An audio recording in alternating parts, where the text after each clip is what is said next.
Greenfield Village is divided into historic districts. The Henry Ford Model T district is first on the left. There's where you can enjoy a ride on an authentic Model T through the interior of the village. Visit Henry Ford's birthplace. It's the white farmhouse built in 1861. He was born there in 1863. He moved it here in 1944 from 3¼ miles away, which is now the corner of Ford Road and Greenfield Road.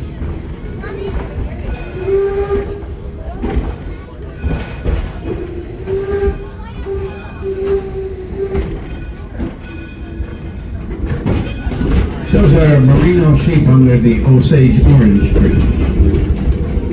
Main Street District is where the Wright Brothers Home and Cycle Shops are. They're authentic buildings coming to us from Dayton, Ohio. Built in the 1870s. Learn about the beginning of aviation there. Visit Mrs. Cohen's millinery shop from downtown Detroit, built about 1880. Next to her, the H.J. Heinz building, built in 1854 in Sharpsburg, Pennsylvania. And Sir John Bennett's Wood Shop from London, England, all on Main Street.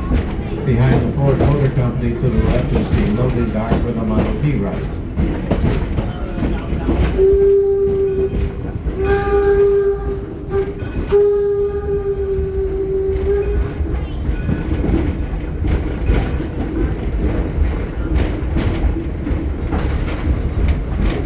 Edison Networks is the next historic district.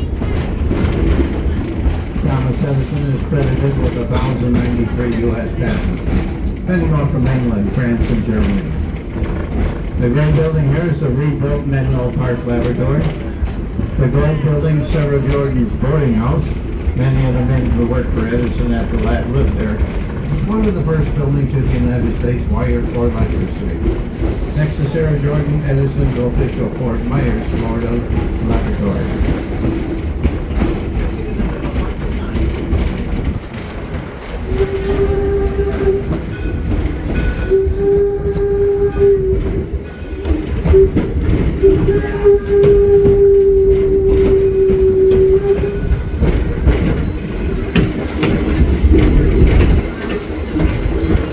The 1832 Ackley Covered Bridge comes to us from southwest Pennsylvania.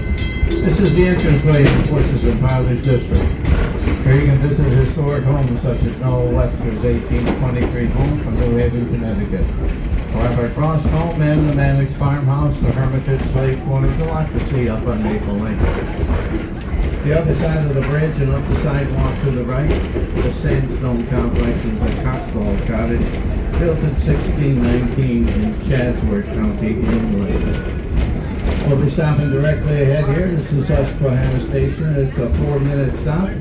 If you choose to get off here, the train will be back around in 30 minutes. Well, we're underway for Smith Street people at the far north end of Greenfield Village. It's at the top of the map.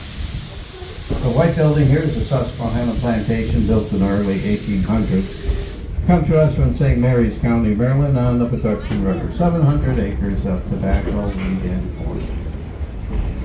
The rust-colored building is the oldest American-made building in the village, dating to the early 1600s. The Plimpton House, where Mr. and Mrs. Plimpton raised 7 children in that one-room building in South Sudbury, Massachusetts.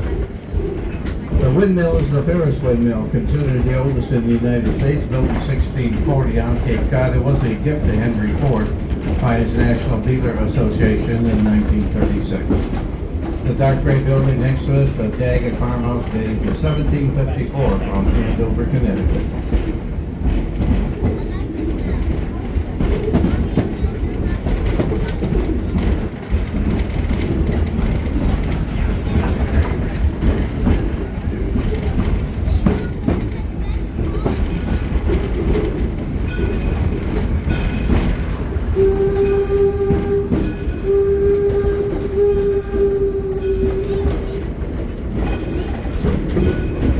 Yellow wheels, a different color there. The horses are Percheron draft horses, those Channel Giants that do a lot of work in Greenfield Village, pulling the carts and wagons and working the farm. They get their legs off the hard surfaces of the village, back out on the terra firma for 4 days in a row, relaxing before they're put back into service. The historic locomotive pulling us today is the number 7 Detroit and Lima Northern Railway steam locomotive, built in 1897, used by Henry Ford in the 1920s for personal use. Over at about 2 o'clock on the horizon, you might get a glimpse of the Gordie Howe International Bridge going from Detroit to Canada.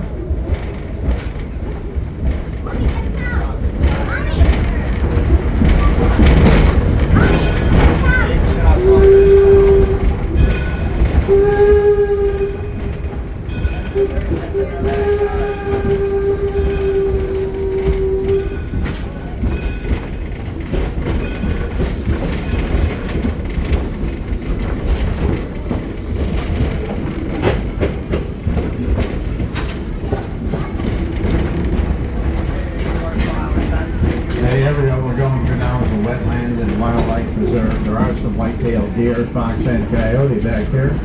Various birds such as blue herons, white egrets, red-tailed moose, turkeys, and geese.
Here is Walnut Grove. It's an activities field throughout our season. We do many things in cargo out here.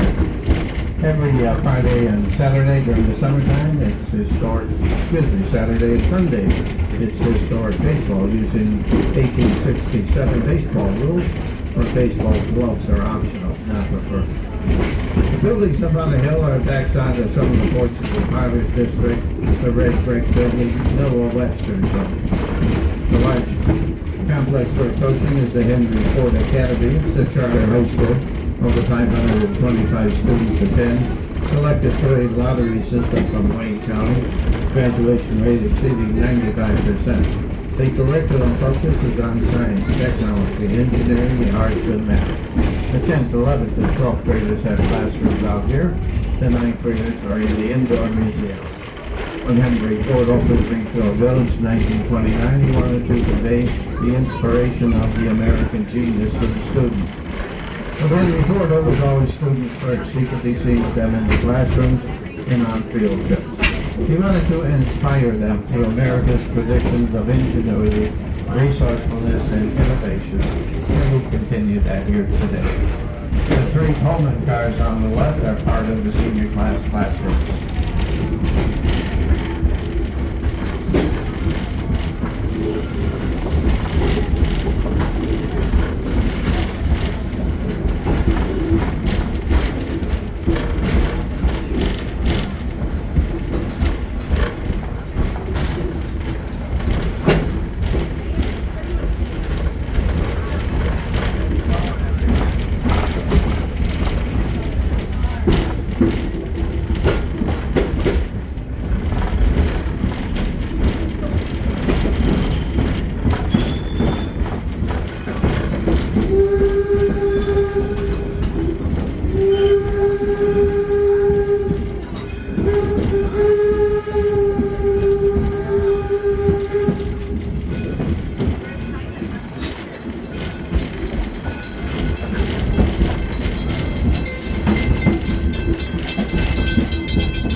outside of the small white stone building is the Martha Mary Chapel, a non-denominational chapel, very popular for weddings throughout our season. The name comes from Henry Ford's mother-in-law Martha and Mother Mary. It's one of the original buildings here. The green building is the Taste of History. It's a cafeteria-style restaurant. And connected to it a little farther down is the white building, the Eagle Tavern, built in 1830 in Clinton, Michigan, about 50 miles away. There's where you can experience a sit-down meal with people sitting in interior clothing. We'll be making this light right turn here, heading on to Railroad Junction, stopping at Smith Street Depot platform. It's a 4-minute stop, and then Conductor Mary Ann will take over, take you up to the front gate. We'll be here for 4 minutes. If you choose to get off here, you're in walking distance to the carousel, a playground, Edison Illuminating Company, Detroit Central Marketplace, and the Roundhouse.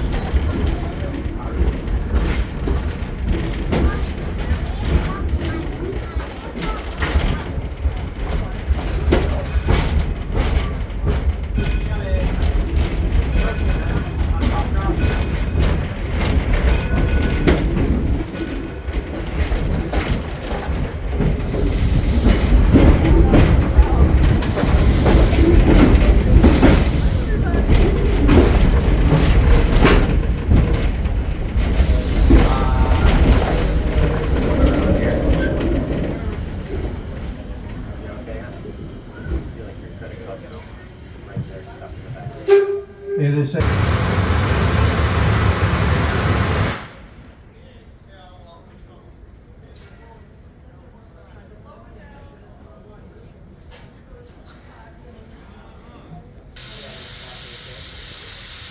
And we'll say goodbye to Joe. Thank you so much, Joe. Did a good job out here today. And we're in our Smith Creek area. So this Smith Creek station was originally a train depot outside of Port Huron, Michigan, about 8.5 miles to the west. I call this the home business of yesteryear. It was in 1858 this was built. Conductor Christina is on the inside. She'll show you around. Find out what happened to a young man here, and well, who was that young man? You'll have to come back and find out.